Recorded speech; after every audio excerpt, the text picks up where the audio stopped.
What's good, everybody? Thank you so much for tuning into the Writer's Room, where we do reviews, recaps, and reactions to different shows and movies. And today we are recapping episode 4 of Power Book 3, Raising Kanan. And this is called Pay the Toll, which is in regards to this first scene where we see Rock's people coming in to a new city. And we see that this is Newark, New Jersey.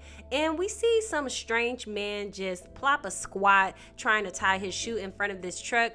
Now, obviously, my initial reaction was, sir, go around this man. Either that or run his ass over. I really wouldn't do that, but I would go around him. Like, I'm not about to sit there in the middle of the night. Like, I imagine this is 2 a.m., but nonetheless, we see that this is exactly what we thought it was. This is a setup. Clearly, this is a setup facilitated by the Italians who run Newark, New Jersey. And what I mean by run is this is their territory. They deal products on this side. So they basically are sending a message out to whoever it is. They don't know who it is.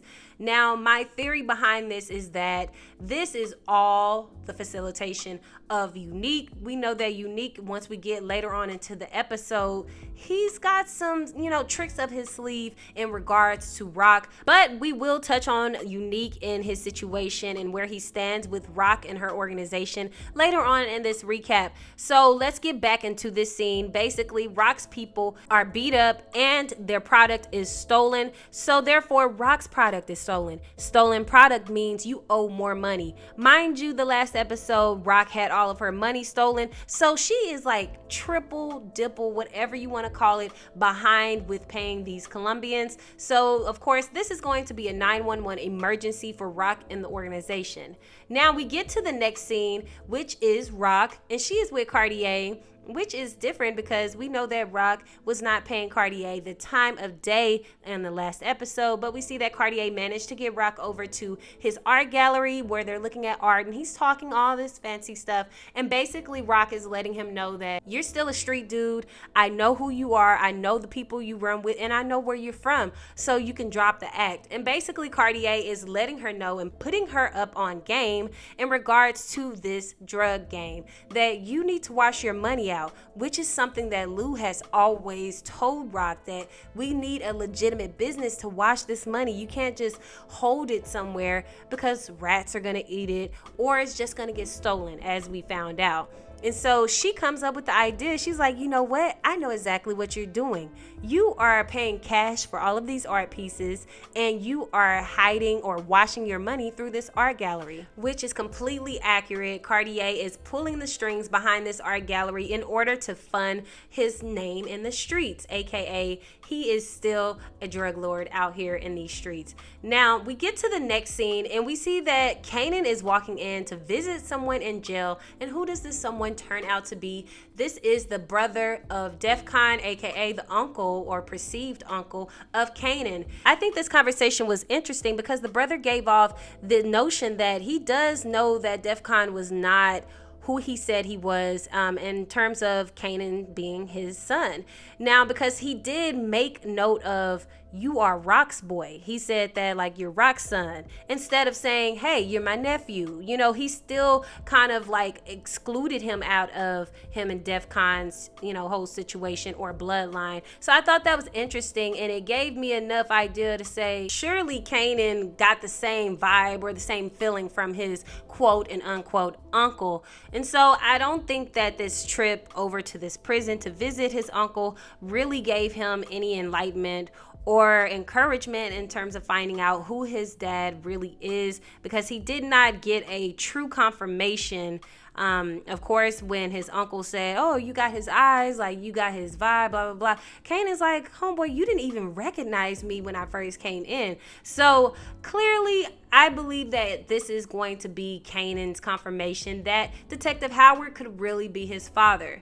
We briefly transition over to Lou and Crown at the studio. Lou is pissed off because he just came into the studio to find out that his mixing board or soundboard is missing.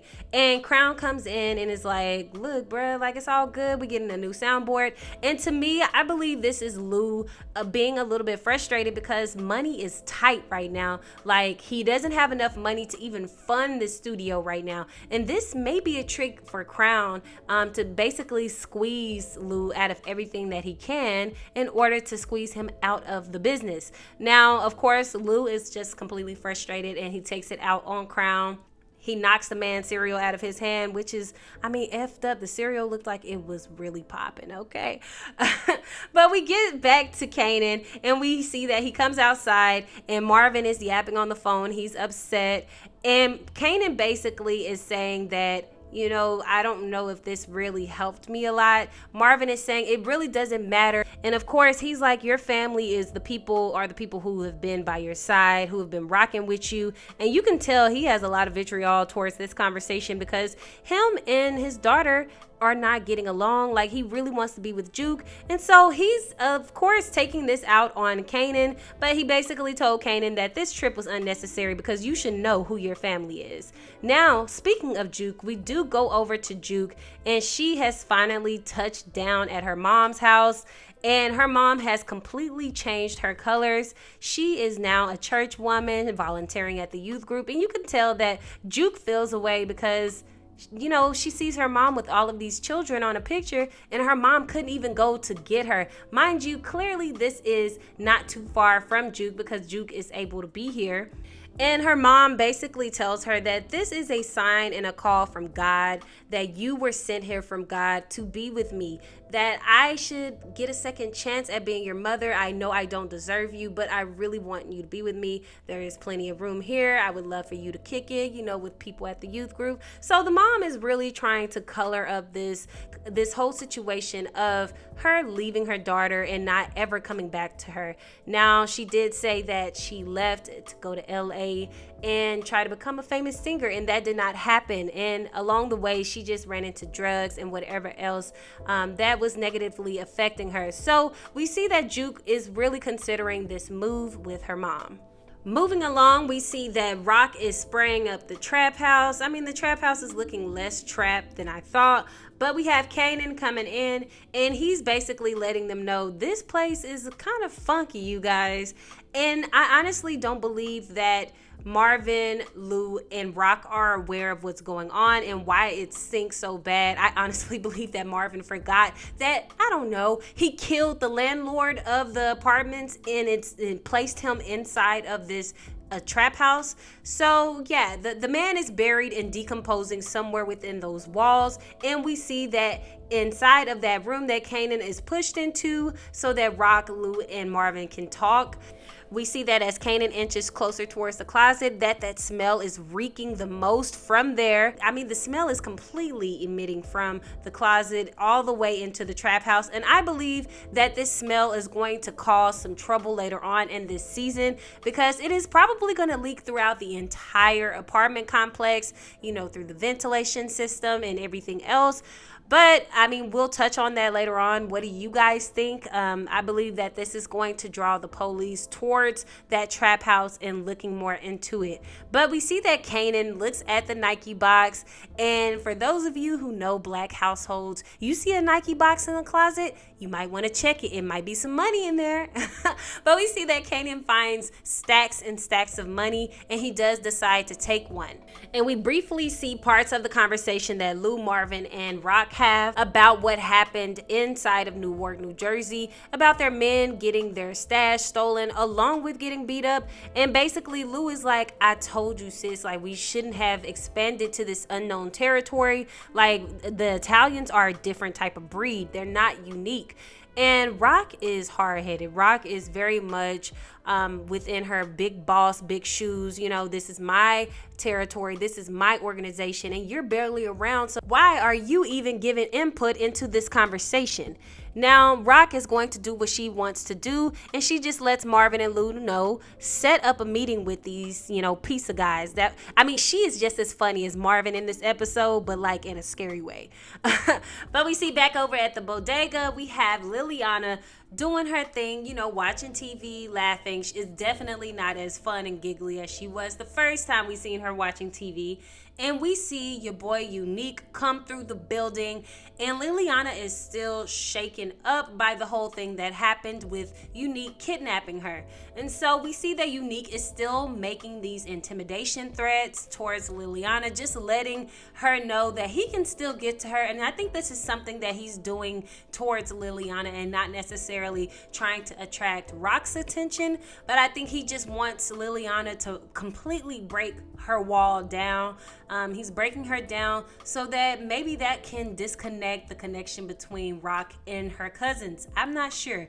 But we go back to Rock, Kanan, and Lou as they leave the trap house, and we see that Lou stops Rock in her tracks and just, dismisses Kanan. Of course, you can see that underneath the surface, Kanan is really starting to hold a grudge and resentment against Rock and the rest of the family because he's always being excluded out of these conversations. And so we see that Rock and Lou have a conversation, and Lou is basically asking Rock for money. We know that Crown just ordered a new soundboard, and this is all without the consent of Lou. And so Lou is under fire again because Rock is like, look, your money is my money. Nothing moves until I sign over to it. And this is supposed to be the venture that is supposed to wash our money clean, correct? But it's not doing that. You don't even have any more money. And so you can tell that she is really starting to step on Lou's neck and step over the line of what Lou is trying to do with his business. Now, when she goes back to Kanan, this is a very interesting conversation because the whole reason for him going to visit Def Con's brother in jail was so that he could possibly get more answers and confirmation to who his biological dad is and what Def Con represents to him. Now, when Rock turns around, she is taken aback because Kanan then goes on to question her more about, hey, why did you really want me to take out Detective Howard? You said it was to protect our family, but from where I'm standing, Detective Howard is just another cop on the street that is crooked or that hates us or that wants to take away our business. Like, what was the real reason? Now, Rock is quick on her feet, as she should be, because as she said earlier with Marvin and Lou, she is a problem solver, and most kingpins are not drug dealers, but they're great problem solvers. So in this instant, she is trying to solve this problem and just says, hey, he was trying to lock you up for the death of Buck 20.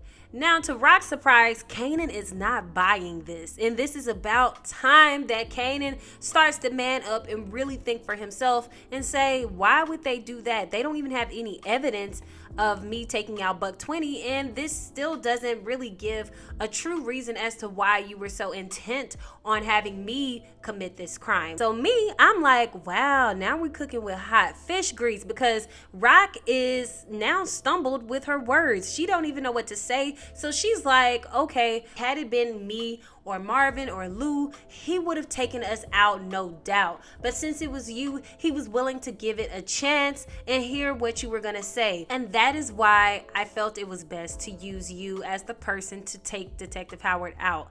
Now, we discontinue that conversation and we briefly go into Jukebox. She returns home to Marvin only to see her room has been decorated, and slightly, like very, very slightly, you can see that she was a little bit excited about her room, but she had to, when she looked at the wall where that Whitney Houston poster was, she started to reflect on the memories of her dad choking her out. And of course, Marvin comes in the room and he's excited because he's thinking that this is it. This is going to get my daughter back on my side.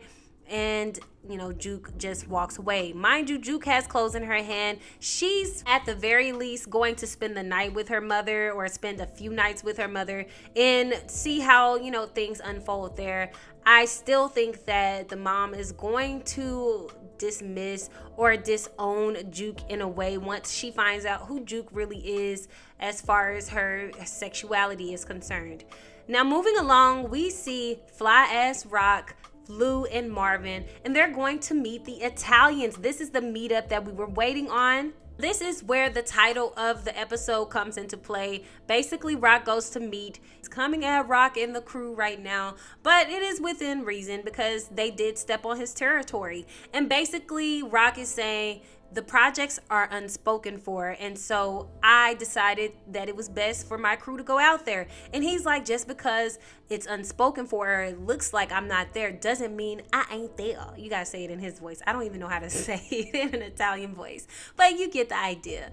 And so basically, he tells Rock that if she wants to move weight over in his territory, that she must pay the toll.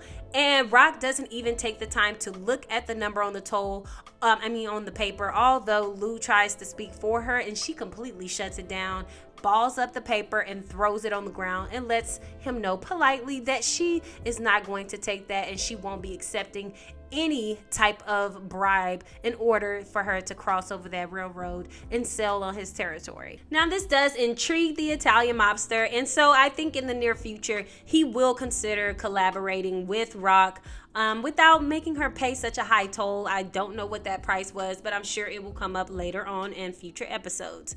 Now, when they leave, Rock gets in Lou's ass about speaking over her or speaking for her, especially since he is barely there in the first place. All he cares about is his music, and then you turn around and want to boss up on my meetup with the Italian mob.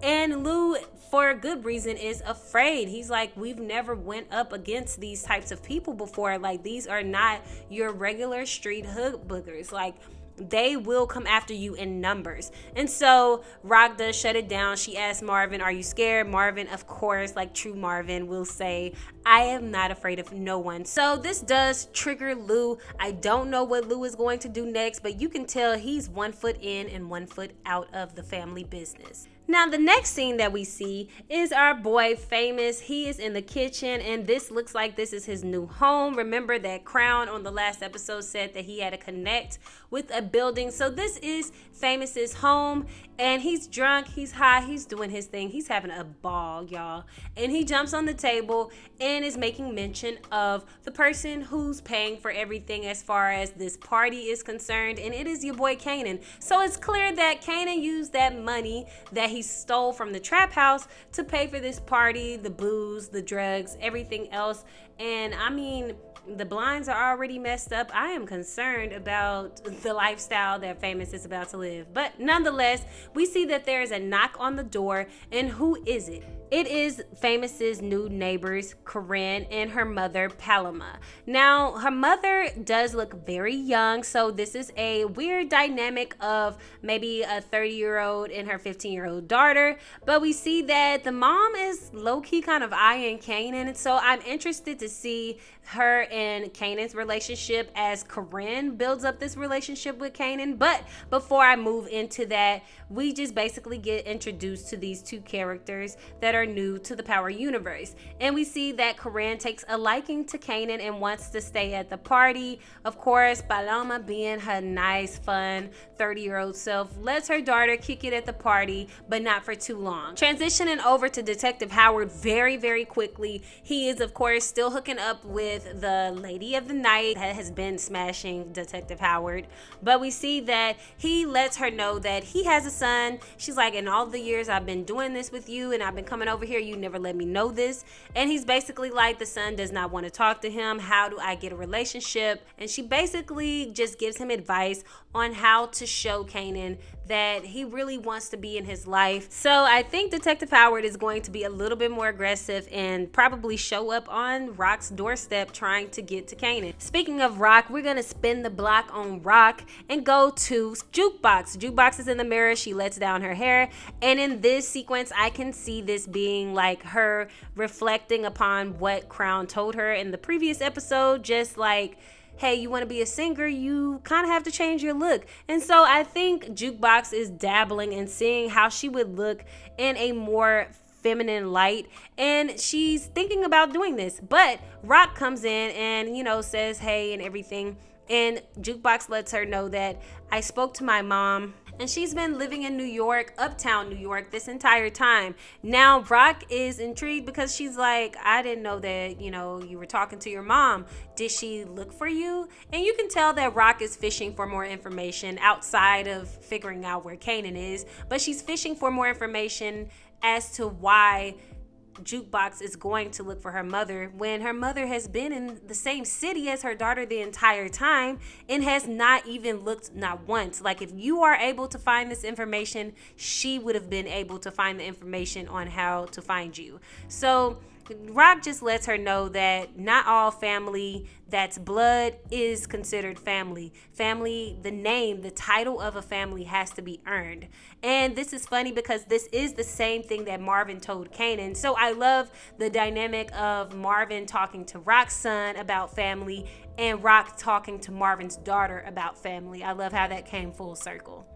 Next, we transition to Marvin going over to another trap house that Lou is actually presiding over. And we see Royal. He is there and Marvin is counting his money and letting him know, you are $600 short. Now we are realizing that the money that Kanan stole from that closet is actually Royal's portion of his money. Now Marvin tells him, why would you keep money around? Like, I'm confused why it's in a shoebox in the closet in the first place. And of course Royal is just like, look, Unique used to do this, and Marvin is set off and triggered by hearing Unique's name. Of course, he wanted Unique gone, and Unique is still walking around. So this does not look good with Royal mentioning Unique's name still, especially when we see Royal still talking to Unique later on in the episode, but we'll get to that. So we go back to Famous's crib and we see that Jukebox, as she told Rock earlier, she ended up going over to that party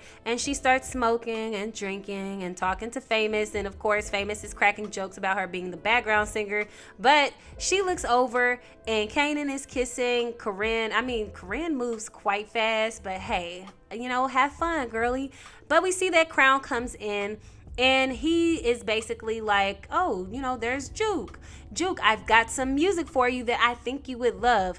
Now this comes to Juke and my surprise, because the last time that Juke and Crown had a conversation, he was basically telling her that she looked like a member of the New Edition.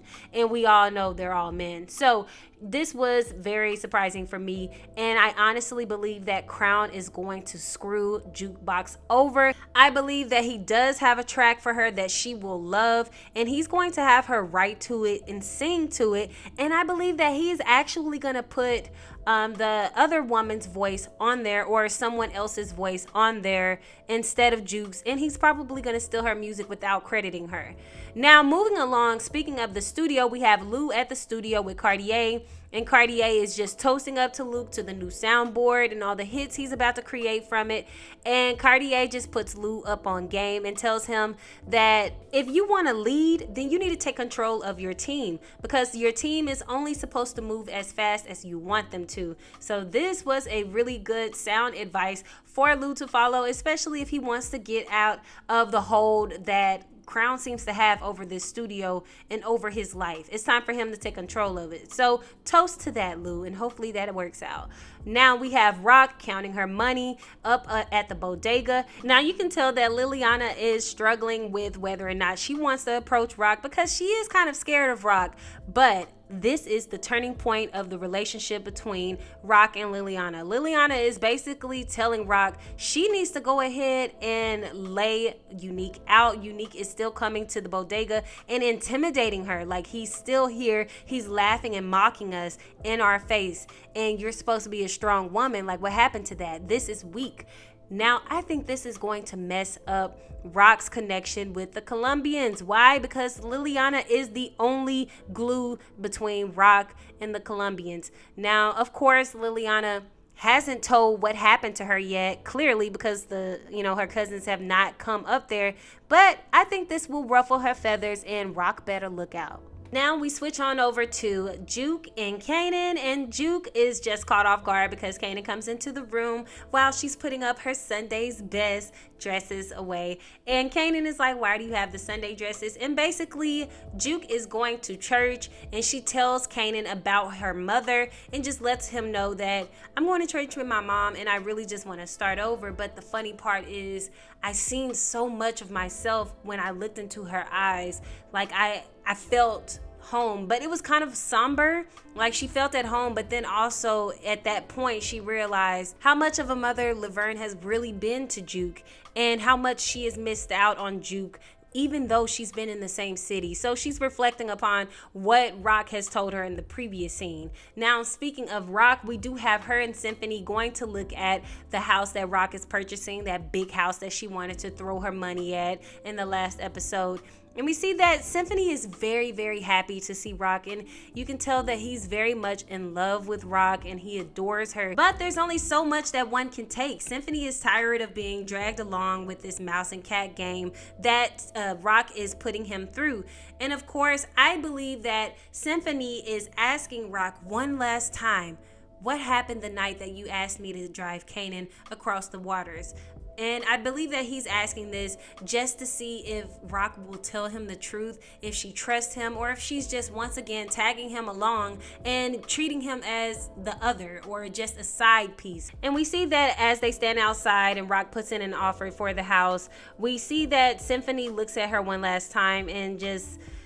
it breaks my heart on this part, you guys, but I knew this was coming. Symphony basically told her, leave me the hell alone. Like, I'm tired of being pulled and pushed with this seesaw game that we've got going on. You're never going to trust me fully, and I'm never going to be home to you. I don't want to be a vacation. I don't want to be somewhere that you cast all of your problems on and lean on me to help you fix them. Now, Rock does look down and she lets him walk away, but deep down inside, her whole empire is crumbling, and even more so, her love life is crumbling. Like, she has no work-life balance at all, and she's starting to realize that she's made some bad decisions. She's not being a good problem solver. And now the love of her life just walked away from her, and she had no choice. In her head, she has no choice but to let him walk away, because this is a hard decision. As a leader of her organization, she has to make a hard decision, even if that means putting her happiness on the back burner for the longevity of the business. Now, in this next scene, we get the confirmation that we had already been thinking before, that Unique is behind all of these setups where the Italians are grabbing product from Rock and beating her men up, because he is on the phone and we know that he's probably talking to the Italian mob, letting them know that, hey, this time the product will be in a short bus, but hey, don't touch my man, okay? He's with me, so do not beat him up. And I think that is going to cause a problem in his little plan that is going so swimmingly, but it's going to cause a problem because clearly the last guy almost died like on that cement getting his ass beat. And when World comes back with not a scratch on him, that's going to point to Royale, and it may not end well for him. But we see that Detective Burke is still on the loose and trying to connect the dots between Unique and Detective Howard. She knows that Unique had nothing to do with Detective Howard, but she believes that Unique does know who was after Detective Howard that night that he was shot. And so she just lets him know, I'm keeping my eye out on you, and he does not hesitate to let her know that he will do the same. Now, in the same breath, we have Worrell. Of course, they're getting ready to ship out all of this product on this short bus. But of course, as Unique planned, Worrell will get stopped by the Italian mob and shaken up, and the product will get stolen. This time, the entire bus is getting stolen, and Worrell is there left with not a scratch on him. He better pray, okay? Because I don't believe that Rock is going to be this stupid or naive to believe that he had nothing to do with this. Now, he does call Marvin up, and Marvin is basically pissed off, as he should be, because he knows that at this point there is a leak in our organization, and I got to figure it out, because there's no way the Italian mob would have figured this out. After he hangs up the phone, we see that Kanan comes downstairs, and Rock is low-key in mourning. Like, when was the last time Rock actually looked at mail, let alone her mailbox, let alone be at home?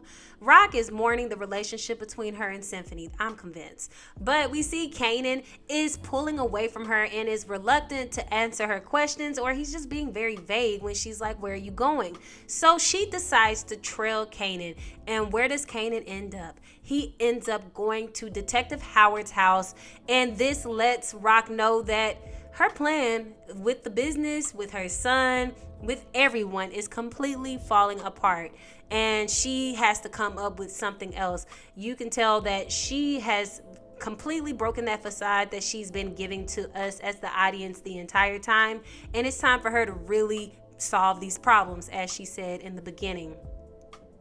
Now, what do you guys think of this episode? It was a lot that was going on. This is my longest episode recap that I've done so far, which I had a lot of fun watching this episode, but I was also on my toes. I do feel bad for Symphony. Do you guys think that Symphony will come back into Rock's life? Do you think that Rock will turn this around some way, somehow? Now, I do have a lot of faith that they will find out the true leak in their organization, which is World. But I do think that Rock is going to have some trouble with hemming Kanan up and getting him back on her team. So go ahead and put in the comments down below. What do you think about everything? And don't forget to hit the share, like, and subscribe button. It will help me out tremendously. And you guys, go ahead and put it in the comments down below. And you made it to the end. Let me know what you think is going to happen on the next episode. And I'll talk to you next time on The Writer's Room.